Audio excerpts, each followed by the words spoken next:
তো hello friends, দেখো আজকে আমার মেনুতে কি আছে। এখানে দেখো আমি করে ফেলেছি ডিমের যে কুসুমটা আছে সেই কুসুমটা দিয়ে জাস্ট একটা ভাজার মতো, আর খিচুড়ি আছে। এই খিচুড়িটা আমাকে আমার সামনে বাড়ি দিদি দিয়েছে।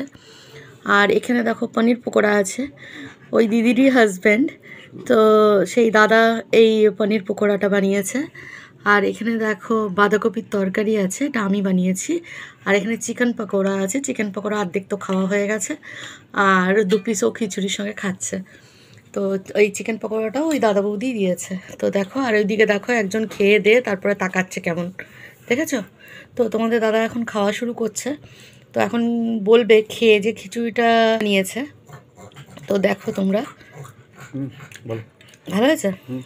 আর চিকেন পকোড়া তো তুমি তখন খেয়েছো, পনির পকোড়াটা একটু খেয়ে বলো তো কেমন হয়েছে।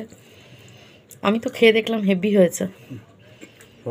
ভালো হয়েছে, বেশ ভালো লাগছে। গরম গরম পনির পকোড়া, চিকেন পকোড়া, বাঁধাকপির তরকারি আর খিচুড়িটা সত্যিই খুব ভালো হয়েছে। আমি দুপুরবেলা খেয়েছিলাম, তবে বেশি খেতে পারিনি, অল্প খেয়েছিলাম। আর যেহেতু খিচুড়ি একটু ভালোবাসা, আমি রেখে দিয়েছিলাম ওর জন্য। তো এখন বাকিটা খাচ্ছে।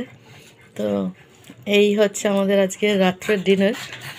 আর ওইদিকে দেখো ওকে খেয়ে দিয়ে কেমন হ্যাংলামও করছে, দেখো, দেখেছো? তো এখনকার মতো ভিডিওটা এখানেই শেষ করছি বন্ধুরা। ভালো লাগলে অবশ্যই লাইক কমেন্ট শেয়ার করে দিও, আর কমেন্টস করতে কিন্তু ভুলবে না, কেমন? চলো টাটা।